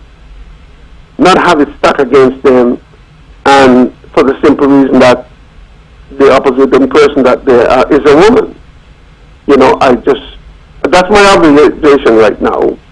I find right now with what's going on here on the island of Nevis, the lawyers in some cases don't seem to really be representing their clients. And that's one thing. And I've spoken to a number of people who felt that they weren't properly represented by their lawyer. Yes. You know what I'm saying to you? And I think that men in particular, when you are going to court, whether you're taking a woman to court, or a man to court for that matter, first of all, try to know your rights. And secondly, I am hoping that the court will look at the evidence that is being presented and base it on that, and not have men have to work 3 or 4 times as hard because it's already stacked or pre-stacked against them. And that is something that I want the men in St. Kitts and Nevis to really pay attention to, and maybe in that way we all as a conglomerate can actually change the perception that just because I'm a man, I come to court, I'm already guilty.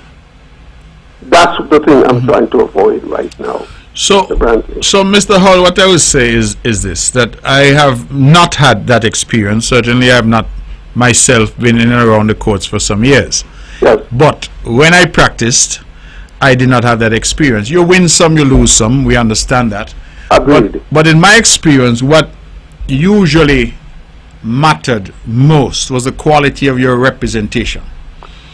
So if you had a lawyer who was a good lawyer and a lawyer who put the time and the effort into your case, that it doesn't guarantee that you will win, but your chances of, as you say, achieving justice were much greater. The difficulty sometimes is when lawyers are ill-prepared, are not prepared enough to really advance their client's case. Some of them have not informed themselves sufficiently of either the law or the facts of the particular case, and then people come out feeling aggrieved. So I think that the quality of legal representation is a big factor in terms of achieving justice. I have seen cases, for example, where the judge is led into error, and you may ask, well, how is that possible? And the way that is possible, Mr. Hull, is because the judge relies on the lawyers that are in front of that judge to plead their case and to make their case. So if, for example, a lawyer is advocating a particular position, that judge may be led into error because they side with that lawyer when that position is not correct. You understand what I'm saying? So, you know, the quality, a number of factors goes into the justice system. You need judges who are good quality, but you also need advocates and lawyers who are good quality, who can present the case. I see cases sometimes thrown out on a technicality. Yes. And, you know, you feel aggrieved because you say, well, I did not get my day in court. But if your lawyer was doing their job, the technicality should not have arisen. Yes. I see people who are late, they file late, or they don't respond, and they get a judgment against them as a result. All of these are really due, in many instances, to poor representation. So I think a number of factors go into that, and we need quality judges, but we also need quality advocates before the court. You know, Mr. Brantley, I strongly agree with you on that. The thing is, I think most people go to court because they want justice. And yes, I realize that some lawyers are not doing the job that they're supposed to be doing. The other thing that I notice is like, and you know, with no disrespect to you as a lawyer or anyone else, the lawyers don't seem to want to offend each other. That's the observation that I have noticed. If some of them don't want to seem to offend each other. And I would say to you, I agree with you, that the preparation that should have been put into anything is not being done. And I'm just asking all the men and women who are going to court to seriously pay attention to what's going on. When you go to court, pay attention to your case. Now, having said all that, Mr. Brantley, I still believe that we can all get justice if we are more attentive to what we are doing, but certainly the lawyers have to do their job. Mr. Brantley, I want to thank you for your time. I want to big up my present lawyer that I have. I believe she's one of the best lawyers in the Federation, and I want to big her up. Mr. Brantley, I know you're traveling. Safe travels, and have a good night. Thank you very much, Mr. Holland. Good to hear your voice. Good to hear your voice on radio again. Thank you, sir. All right, you're most welcome. Okay, bye. Let us stick with the calls and go back to the phones. Good evening, you're on the mark. Good evening, Premier Brantley, and how are you? I am well, thank you. Hello? I would like to, yes, I'm here. Yes, go ahead. I would like to send out get well wishes to the young man who was injured at sea. And I'm calling to ask you, what is your government, the CCM government, doing to assist the young man? Well, thank you for that. We are assisting. We just today met in the cabinet and approved some assistance to the family. So it is not something new for us. We have a fund that we have established each year. We budget certain sums to assist in situations such as this. So absolutely we will be assisting, and we approve that assistance. I tuned in late, so I don't know if you said it at the beginning. No, I would not say that. I mean, if we assist somebody, we wouldn't come No, on. I said I tuned in late to your show, so I didn't know. I did hear if you mentioned it at the beginning. Well, I did mention the young man, yes, and ask for everybody's support and prayers for him. But you're asking a specific question if the government is assisting. So I'm saying absolutely. The government does assist, and we do so as a matter of course. So the cabinet would have met today and would have taken certain decisions in relation to that. Okay, and also, I think when callers call into your program, like Eustace and Mr. Hull, they need to have a limit because other people want to call in as well. Okay, well, I understand that, but sometimes we're also on the air and nobody's calling in. So when people have an opportunity but they must have a to call, limit too. well, I understand. Come on. I understand what you're saying, but you were able to get in, and you were able to have your Praise the time Lord, as well. after trying like 4 or 5 times with Mr. Hall. Okay, well, we're thankful that you got in and you got your opportunity. You Okay, have a good night. all right, you too. Let's go back to the phones and take some more calls. Good evening. You're on the mark. Hello. Yeah, Mr. Brantley, Yes. Mr. Hull again. Yes. I wanted to, the young man was quite sorry to hear what happened to him. I know him, and I hope everybody can do the best they can to help the family and the young man achieve what is required for him to get some help. And so let's all, if we can, put whatever little we can. I already asked the girls to look into our situation to see what we can do to help the young man. And that's something over the years that I've always tried to help with other people when something happened like this. And we should all try and pull together so that, we can help the young man get to where he needs to do and get the medical help.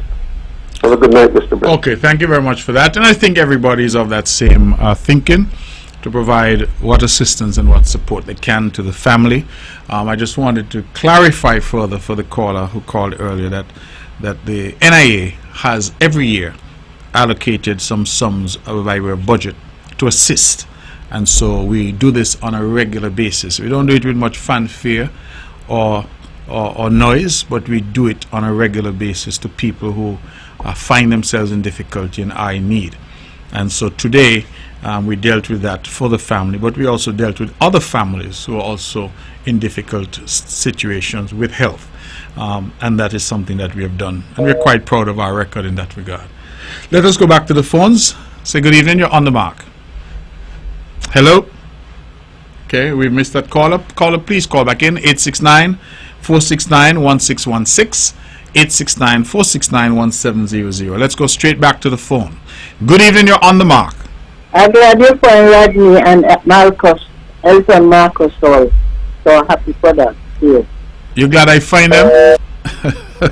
I don't know, they were lost, People choose to call in when they have something to say. And tonight, both Rodney and Elton called in, and we're happy to hear from them, happy to hear that they're doing well. And their voices are strong, because we are always glad, of course, when people participate in the show and call. We have 20 minutes to the hour of 10 o'clock, and we continue to take your calls. This is your opportunity, ladies and gentlemen. One caller said we were giving people too much time, but this is exactly my point, that sometimes the lines are open and we don't have a call. And so when callers do call in, I try not to cut them off, but to give them an opportunity that they can say what they wish to say. So let me again encourage our brothers and sisters overseas. For those who haven't yet booked, we're asking you to come home for Culturama 50 and for our homecoming celebration. We certainly look forward to seeing you, and I believe that you will be pleased to see Nevis. I am very proud of what is happening in terms of our development and the path that we are on, and I'm hopeful that you'll be proud too. Let's take this call. Good evening, you're on the mark. Good evening, Premier. Good evening to you. How are you? I am well, thank you. Good to hear you. I want to talk about 3 things tonight. One, Woody, I want to wish you well, you and your family, and you will know when to find me, and I'm going to make sure. I've already spoke to the Vice President of Nevis Blind and Light and Vision Impaired, and so we're going to try our best to help you. We have to look out for each other.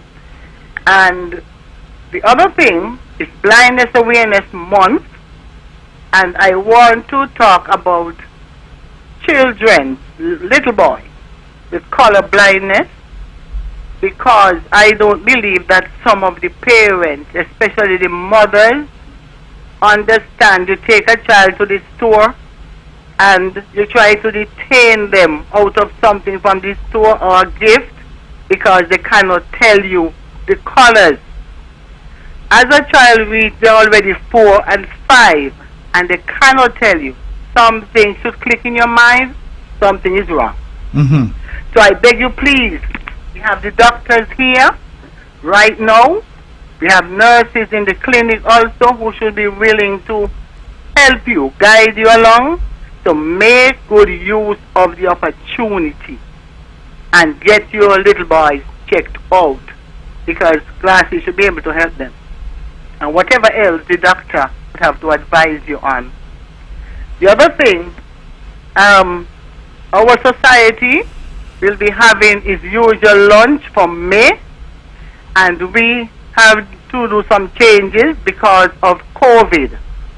Normally we would have our concert in February for that, and I've been asked about that recently, but we had to change it to October last year.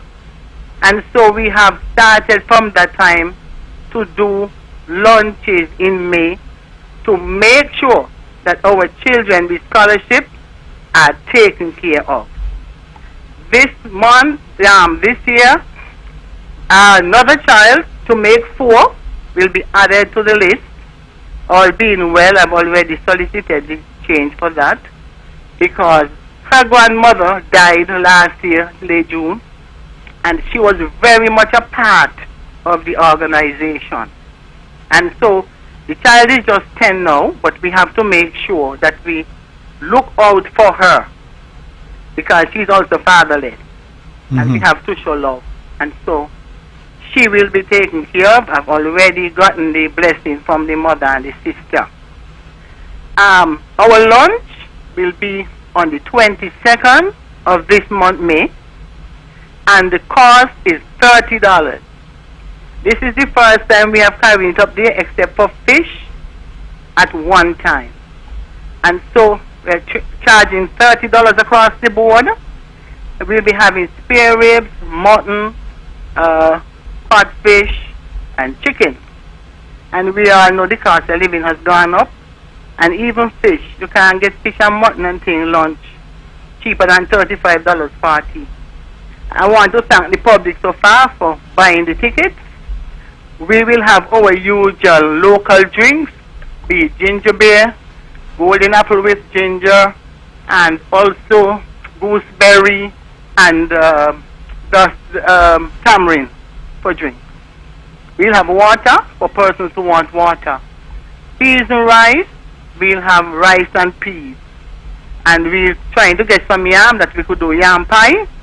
I know for sure we'll have pumpkin pie laced with coconut, fresh coconut, and macaroni pie, the favorite for most people, banana, curried banana.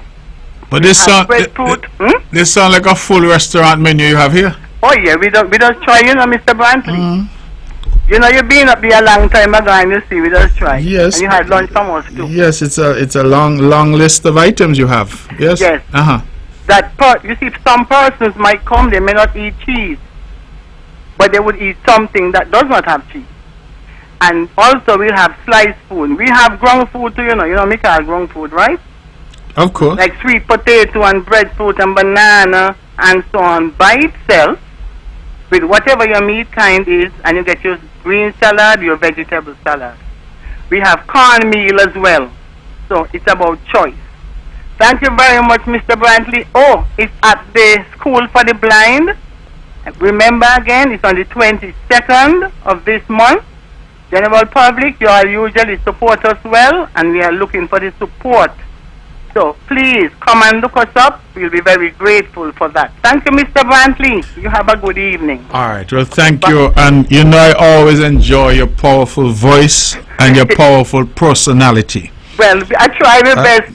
No, I always enjoy it because I tell people all the time that you are such an inspirational individual. The leadership that you provide for persons, who suffer from that disability, and it is truly amazing and inspiring. And I want to say that to you because each year the passion you bring to these events, whether you're having your concert or your fundraiser, your luncheon, it is always inspiring. So congratulations and keep doing what you're doing. Yes, and I thank the members of cabinet.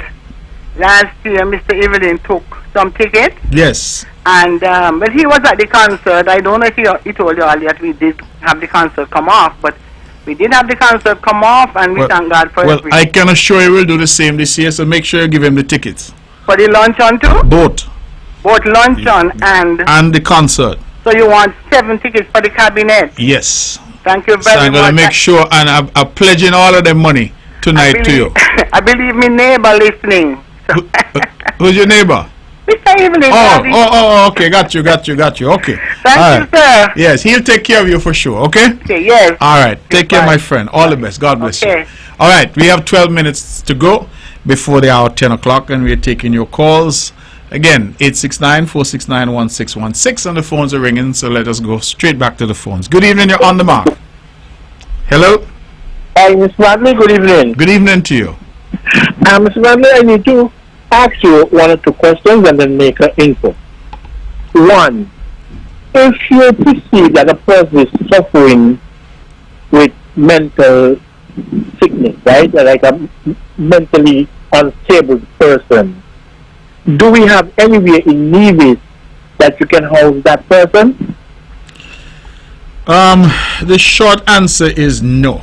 No. What I mean by that is we have a facility now, the behavioral wellness facility in Prospect, and what that facility allows us to do, we can actually have somebody there overnight, but it really depends on the condition of the person. If the person, for example, is agitated, is violent or something like that, then we really don't have anywhere. So we would normally send that person to the hospital here, which is not the best environment, but certainly that's all that we have. So if the person simply needs a space to recuperate and maybe take their medication and to relax, then they can do so at the behavioral center. We have facilities there for that. But if it's some situation where the person needs to be restrained, for example, we don't have that facility on Nevis. Well, Mr. Brantley, I think the cabinet, the NIA should look into this thing very seriously, because I had an experience. I was in the hospital about a week ago, and there was a young man there. I think, from what I gather from the whole incident, is that he was perceived to be mentally unstable, and he was placed at the hospital. Now, my concern is, I'm not going to discriminate against anybody, but I think, this is me speaking, yes. I don't think it is safest place to put somebody who is mentally unstable at the hospital. Simple reason is that, like I said, I was there, and a gentleman was there, and some medical person came over. I think the hearing and funeral went on. Apparently, they had some form of injection to give him. And he was refusing, and he started to get agitated. And, he was explicit when he's telling them he's not going to take no injection because nothing is wrong with him. Well, I'm not because of that. Mm-hmm. But I'm just saying, while he is here, it could be a danger in terms of key snapping, for the want of a better word. And then what happens to the patient that is at the hospital? I don't think it's the safest place. I think in a case like that, like I said, I'm not discriminating, but I think it should be placed in the care of the police. That's just me. I don't know what you think about it. Well, I hear your call, and I think you raise a legitimate point, but at the end of the day, usually people are placed based on the advice from our mental health professionals. I understand. Yeah, we understand sometimes that the police, because the police don't have a facility either. So a lot of times the only place the police might be able to put somebody is in a prison cell, which may not be the best environment for caring for somebody who is having a mental break. So there are a number of considerations, but I hear you and I understand the point you're making, and I think the best solution is ultimately for us to get a mental health facility. But we do not yet have that. I believe they do have one in St. Kitts, but on Nevis we don't have one. Let me ask you something, Mr. Brantley. As a federation, right? And you, is there any collaboration to say, okay, well, we have this person, we don't have anywhere to house him here. Can we be sent to St. Kitts? Yes, that happens all the time. That happens all the time. So, depend on the needs of the patient. Sometimes they're sent to be accommodated and treated in St. Kitts, because, as you say, it's one federation. Just like somebody over here may go to JNF, or vice versa. Somebody in St. Kitts may come up to Alexandra. It's one federation. So that's how it would usually function. But St. Kitts, I'm told, has a facility, but we don't have the same kind of facility. As I said, we have a very nice facility in Prospect, but it wouldn't serve for that purpose. So then I want to just suggest that we look at it in very quick order, because, like I said, if you have a mentally unstable person mixed with a physically and mentally able person, and you might be an elderly person, and when this person snaps and they start reacting, I mightn't be able to get out of my bed, and then the tale might not be very nice to tell after that. So I'm thinking that, some things need to be prioritized, and I think this is one. I don't think the hospital is a conducive place to have a mentally unstable person, simply because we don't know when to, Okay, well, we get your point, and as I said, I think you do make a valid argument. It is something that we'll have to look at, okay? Okay, sir. All right, thank you very much for your contribution. We have about 7 minutes left, and certainly we would like to take your further calls if there are people out there who still want to be a part of the show this evening. These are your numbers to call: 869-469-1616 and 869-469-1700.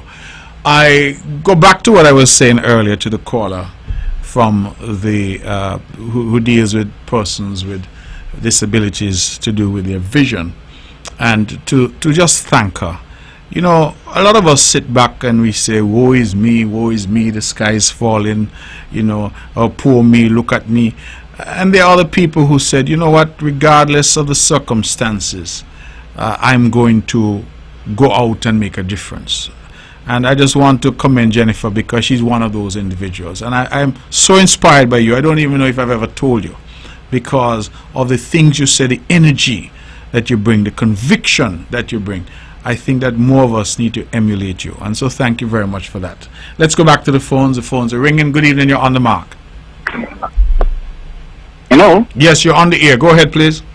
Yeah, Mark, as you wind down just a few minutes, I just want to say that I heard about the unfortunate incident with the young man when I was overseas, and I don't really have, there are certain things I really wanted to discuss in reference to that, but I will leave that as another time. All what I can say, that we just have to keep in our praise, and we wish him and his family, and we hope that he will recover fully, and we will have him back to continue his good life of a standard, and he can continue to grow as a young man. I also want to support, because you spoke about the lady who would have spoken about, I think, the luncheon. She mentioned breadfruit and sweet potato. I mean, she really talking the right thing, talking, what is important for people to consume. And this is another thing, again, that I wouldn't mind expound on, but we don't have the time. So all what I can say, just encourage the people to go out and support their cause, and enjoy some good food. I just want to say that people must take the airways and the program for serious business. This is a serious program, which it's supposed to be a serious program. Many times I try to call in because I have serious issues to discuss, and I can't get in. But these things happen, and you're right. Because many times, sometimes too, when I listen, there are pause and times when nobody calling in, nobody, saying anything, and you alone there talking. I have so much different things to talk about, and I'm looking forward for the opportunity to dialogue and to discuss when it comes to serious business, serious issues when affecting our country. Let me just say this thing last Mark. When it comes to the law, I expect a judge to be a professional. I expect a lawyer to be a professional. And any professional should take the law seriously. And any professional, I expect to use the law to guide their judgment. Nobody's supposed to be going on the one side, and because of this and because of that, so they know in their heart that something is wrong, because there is never the right time to accept what is wrong. What is wrong and cannot be right.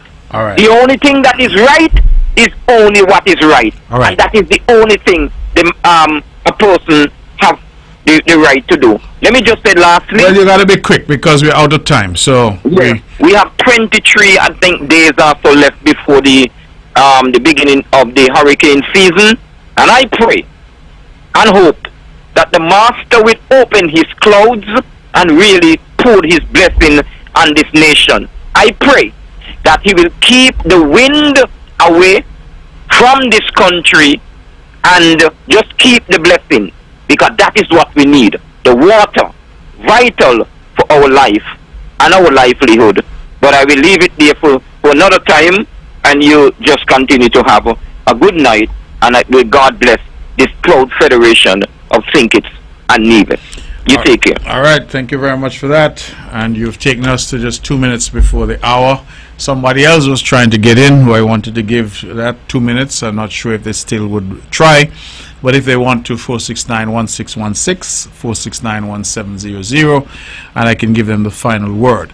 This is On the Mark. I'm your host, Mark Brantley, and again, I want to thank all who would have called, all who would have participated in the show, all who might be listening online. As I said, unfortunately, I don't have access, so I can't check. But if you're online, if you're listening, if you've been a part of the show. Now, the banner struck up, but my phone is telling me I have 2 minutes. So let's take this final call. Good evening. Good evening, you're on the mark. Hello? Hello? Okay, that caller doesn't seem to be there. Caller, we apologize. You left it till the last minute and we're not hearing you. So, my apologies for that. As I said, the banner struck up. When the band strikes up here, it means that we have to go. We are at the end of our show. This show is rebroadcast tomorrow at 1 p.m. right here on Von Radio. Please, have a wonderful night. Continue to pray for all of those who are ailing, for young Kevin Wood, for my good friend Berkeley, for my dearest cousin Kevin E, for of course my dear brother Keatley, and for all who might be hospitalized at this time and are struggling in some way. Let us continue to reach out and to keep each other up in prayer and support. Where we can, lend a helping hand. If you have a few cents you can contribute, please do. If you don't have that, but you still have a good word or a kind gesture, please do. God bless you, good night, and have a wonderful night's rest.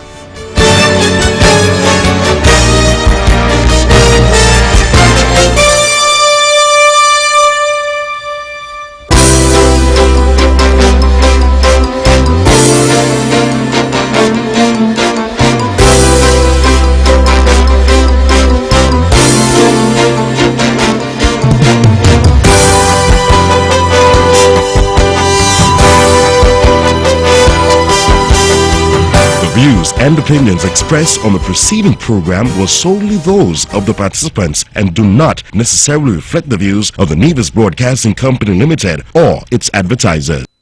With all